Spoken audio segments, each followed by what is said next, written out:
先王遗教，九郎君钱弘绰罢台州刺史，同参大政。七哥，明日一早，你去相府找袁相公报道吧。七哥这里不配用你。每岁元征，皆要犒赏诸君。此为我吴越国中常例，武肃王能赏，文穆王能赏，先王亦能赏，孤为何不能赏？刘后如今还不是吴越王，故而不当赏。朝廷一日未能册封，刘后便一日不是吴越王，亦不能称孤。大司马，往年皆有赏赐，今岁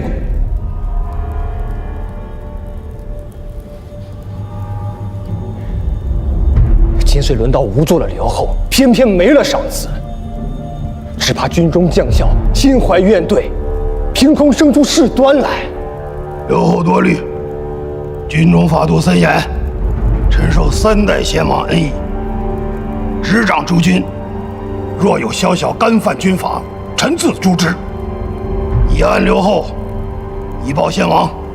明明赏赐些许银券，便能安稳军心，消弭祸乱。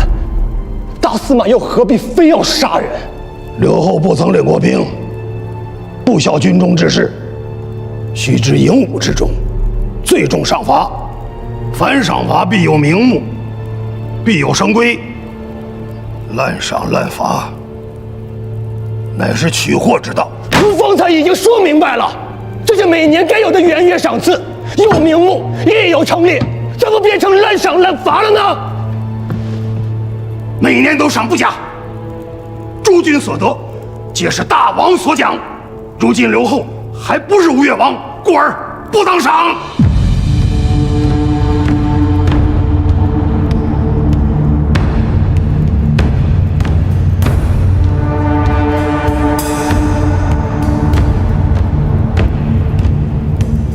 若是孤，偏要赏呢？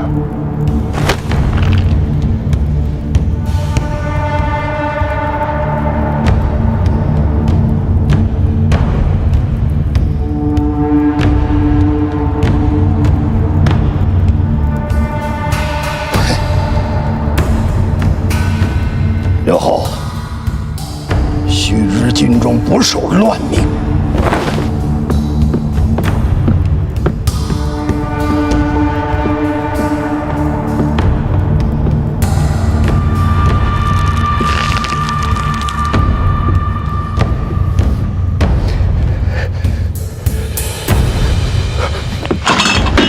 此人还是王庭，是个人，孰不可忍？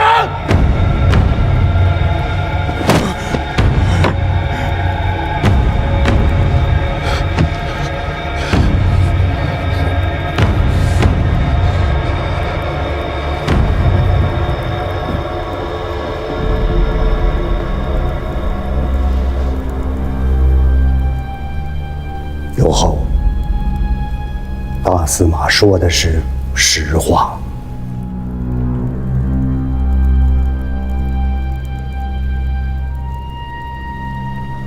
袁相公，你如何也这般说？朝廷册封之前，刘后还不是大王，自然行不得大王之上，这是礼。吴越立过东南，善事中原朝廷，守的便是一个礼字。以刘后之名行大王之赏，是为僭越，行不得。大司马四朝元老自恃功高，不认吾这个大王。袁相公是读书人，当知教君臣之道，乃朝廷纲常所系。莫非在袁相公心中，也不肯认吾这个大王吗？刘后眼中，得诏不敢。大司马并非不尊刘后，他是为了国家省钱。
臣台州刺史钱弘处参见刘赶后。快起身，赶快起来！谢刘后，你总算回来了。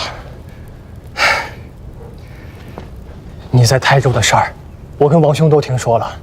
王兄当日便说，九郎长进了，咱们宗室之内又出了一名臣。是我对不住六哥，从小到大不懂事，惹他生气，让他操心，可却从未想过，一国之政这么重的担子压在他一个人肩上，他有多难。行了，别光站着了，坐下说。来，坐。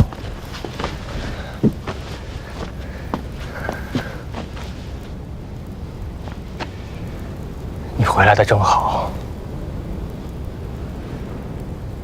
王都不敬，权臣在庭。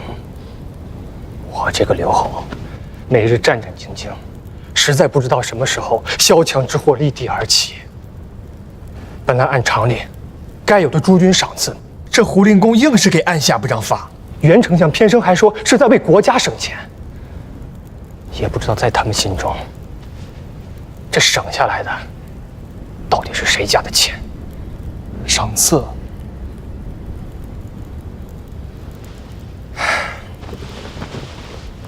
每年元月的赏赐，到现在都没个说法。军中将校，此时不知如何的念叨我这个新任刘侯。父王跟王兄都是大方人，难道到了我这里，就成了吝啬鬼不成？相公和大司马确实是在省钱啊。九郎，这是在说什么糊涂话？七哥，朝廷的册命还没有下来，如今七哥只是留后啊。若是赏了，等到朝廷的册命颁布，七哥正经做了大王，那要不要再赏？如果不赏，军中难免生出怨怼；若是赏了，这就是赏了2次啊，2倍的银券，2倍的支出，这都是国家的钱啊。好啊，这当了几个月的亲民官，如今也口口声声国家黎书了，你倒是真长进了。这也是七哥的钱呀。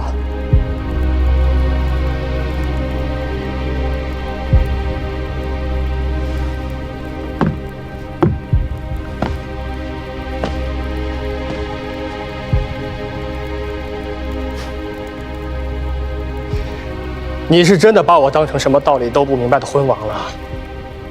好赖话都听不出来了。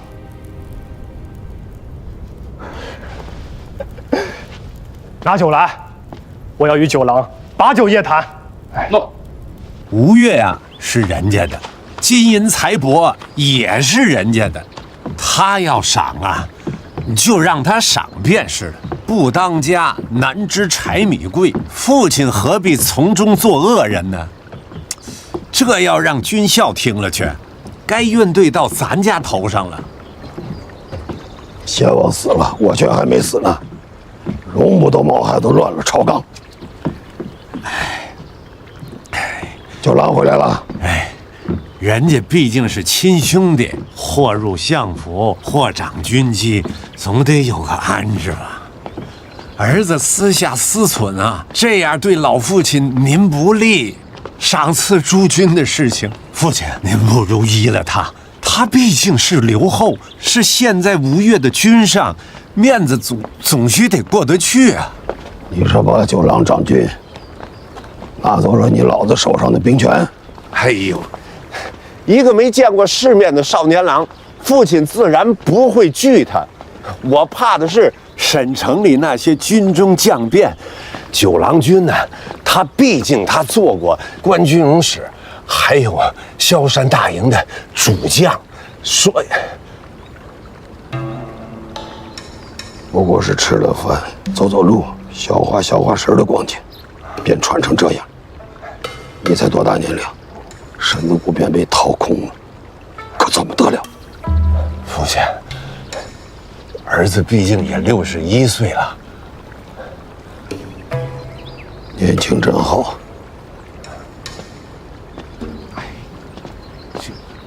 从征福州，萧山夺印，是个杀过人的毛孩子。可惜了，可惜什么？可惜刘郎死得太早，否则他还是有机会的。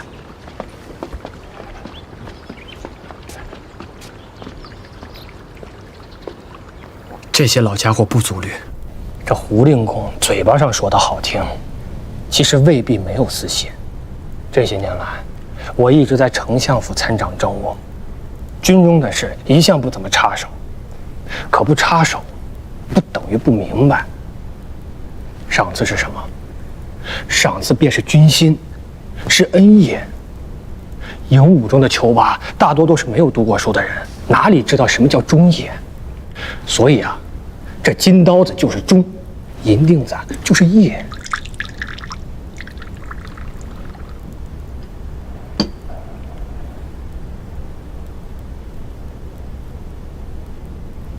九郎，你是出过兵、放过马的，孤身入营，赤手夺兵，这样的事你也做过。我若是先王，万万不会让你去台州，内衙的兵权几个月前便该交给你了。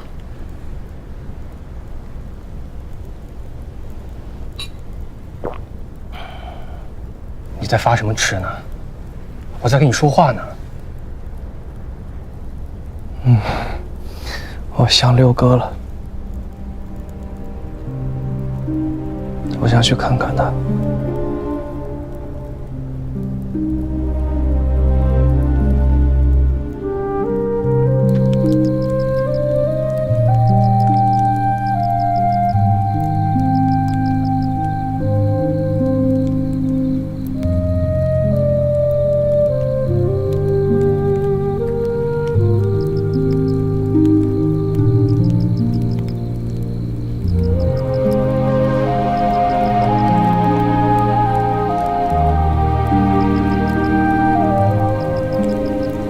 阿嫂和阿郎还好吧？明日带你接掌内衙的兵权，可以去看看他们。我压不住啊！什么压不住？内衙的兵马我压不住啊！七哥，让大郎兄起复吧。我知道，七哥这么做了，六哥会不高兴。我刚才给他磕头的时候，已然赔过不是了。施舍朝廷啊，施舍军心，大郎兄能帮得到你，六哥在天有灵，也不会怪罪于你呀。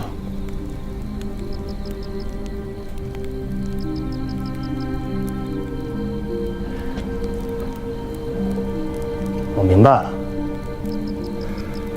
自从回来，你心中念记的便只有走了的六哥。有些事情你肯为他去做，到了我这里，就未必肯做了。七哥，我不是那个意思。那你是什么意思？东南行营一路向南，你参了9个县令，杀了1个知州。程昭月之变，银夜出城奔袭萧山大营，孤身入营，赤手夺军，一顿杀威棒打的那是何营惊惧。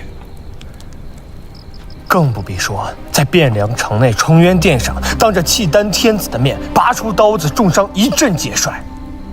好啊，好一个天下英雄钱九郎！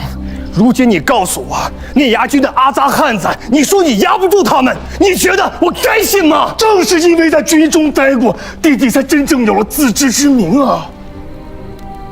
要在胡令公四朝元老的威压之下，还能镇得住那群骄兵悍将，只有大郎兄能做到。我知道了。先王遗教，九郎军钱弘绰罢台州刺史，同参大政。七哥，明日一早，你去相府找袁献公报道吧。七哥这里不配用你。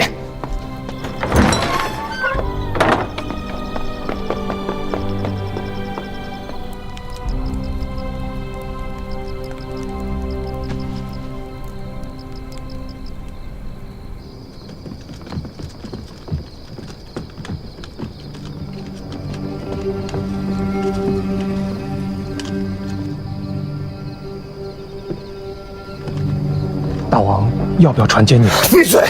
是大王，末将多嘴了。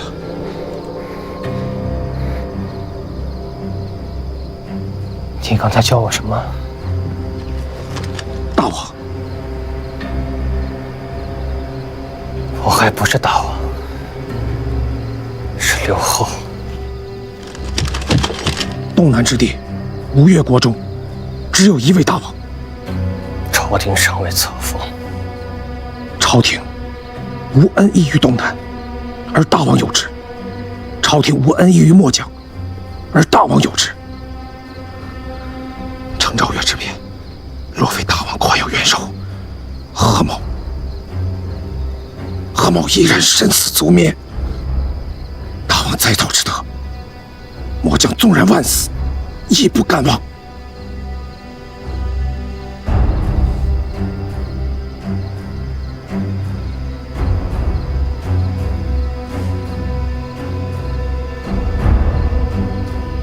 我该信你吗？末将不多说，却听营中仙儿们讲过古。古人有句话：“猪油陈乳，猪乳撑死。”那叫主忧臣辱。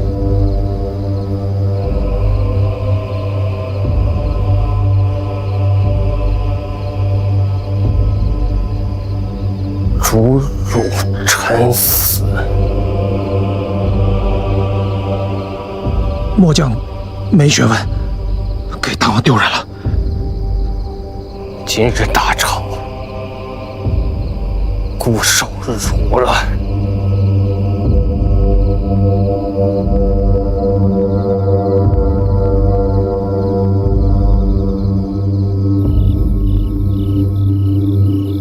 刚回来便吵架了。不是吵架，七哥让我做的事，我做不了。做不了便不做，这又不是在汴梁，刀架在脖子上。如今在咱们自己家里，谁还能真的逼你不成？可七哥不这么想，他觉得是我不肯帮他。他这么想的也没错，不能做是真的，不想做也是真的。国家缺钱啊，地方州县也缺钱。为了凑齐贺征旦的供应，六哥连后宫都搜检了一遍。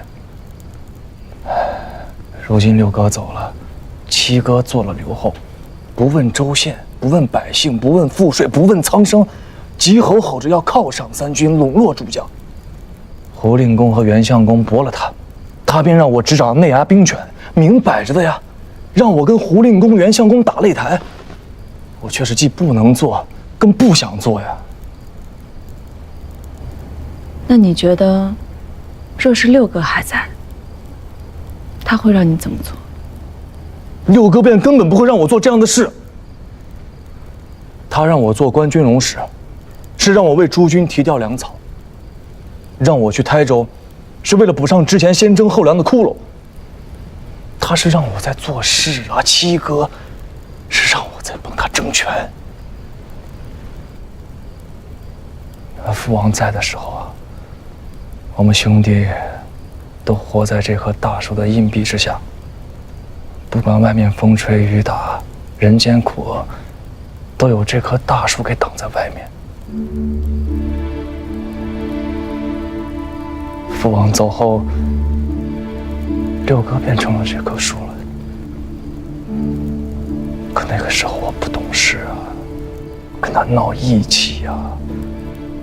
我觉得他委屈了三哥，委屈了大郎兄啊，可我却从来没想过，六哥当时那么难都没把我和七哥推在前面。那些意思的勾当，六哥，别说让我们去做，连说都不与我们说呀。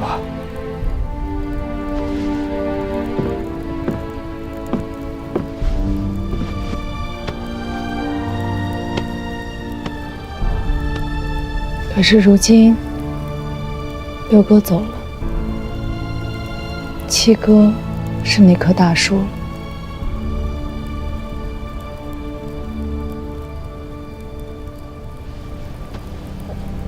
是啊，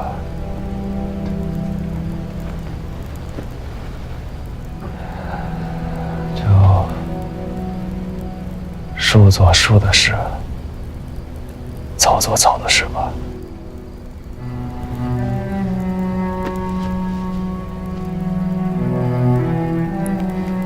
无所谓。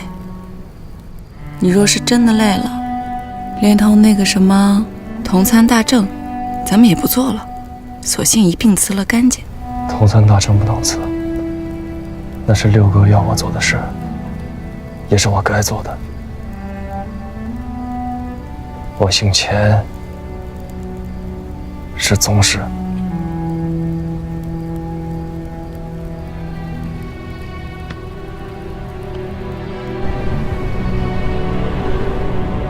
王帝弘处信笃为忠，早会天成，特奉先王遗教，罢台州刺史可同参大政，赐剑履上殿，诏书不明，呜呼！文昌正本，机务之所先，宗子为成，邦家之忧赖。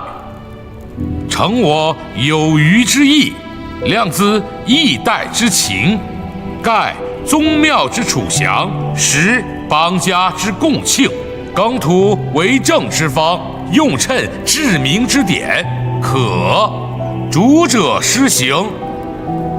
臣弟钱弘处谨遵先王遗教。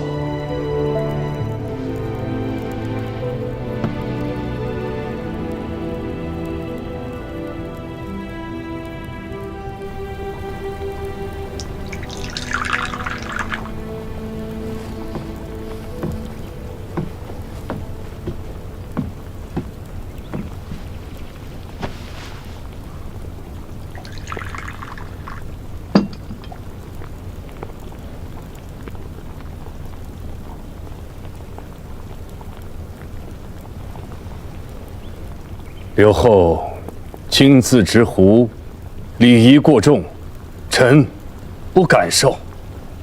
水丘家视为宗戚，自武苏王韩威之时，便与我前世休戚以共。水丘公为国家重臣，东南第一君子，素为两代先王所重。弘宗年少，骤秉大政，还需借重仰仗处何止一二。一杯水酒而已，公若不敢受，这吴越国中还有何人敢受？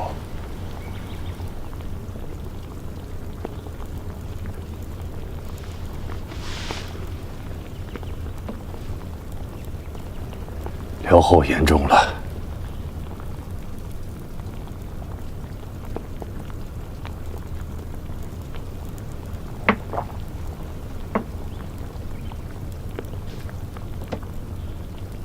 女儿酒，正是女儿酒。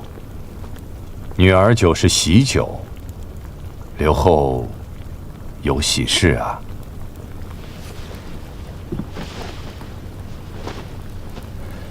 文公有女，真淑德敬。弘宗年少，内侍尚虚，愿求为心腹，主持中馈，以待弘封。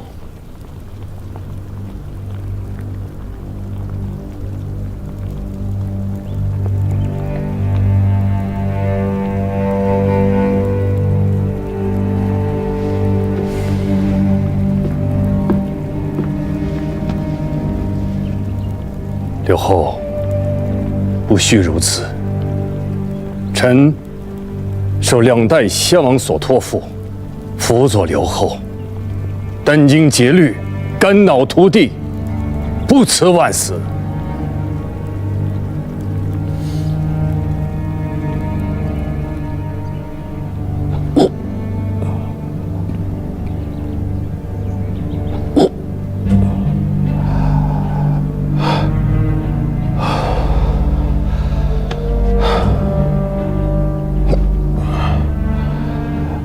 与水丘联姻。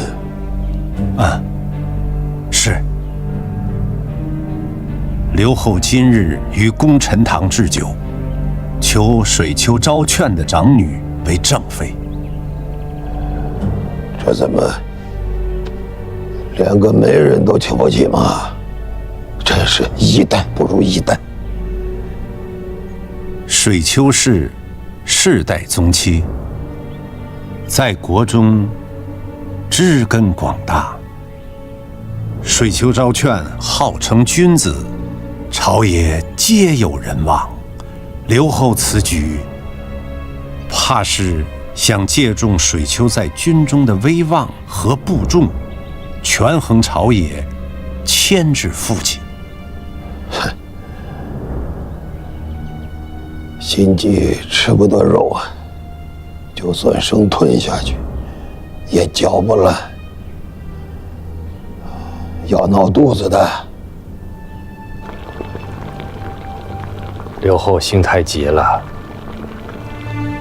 主君者，国之重器，乃君上之权柄，非臣下可轻夺之。大司马虽是四朝元老，但是也并不能在营伍之中一手遮天。带兵带久了，跋扈无状，或是有的。但要是说他犯上作乱之心，臣也不信。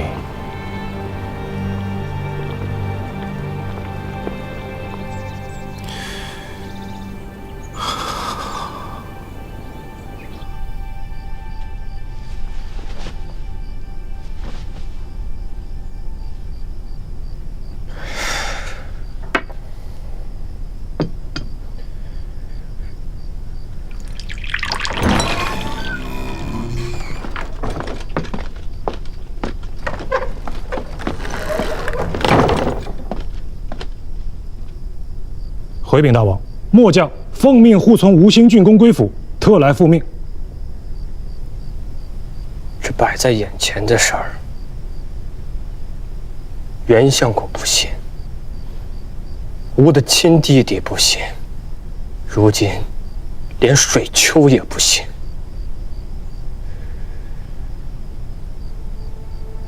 这吴越的113州，还有谁信吴呢？大王莫要忧心，大王，吴兴郡公和九郎君等不信，是因为胡令胡是老贼，行迹未露。他若是漏了行迹，只怕这座杭州子城已经不幸浅了。俗话说得好，耳听为虚，眼见为实。末将以为，他越不想露痕迹，越是要逼着他在大庭广众之下露出行迹。到时候，由不得吴兴郡公、九郎君和袁相公他们不信。他是大司马，谁又能逼得了他？老贼跋扈，朝堂之上毫不顾及大王的面子，大王自然也不必顾及他的面子。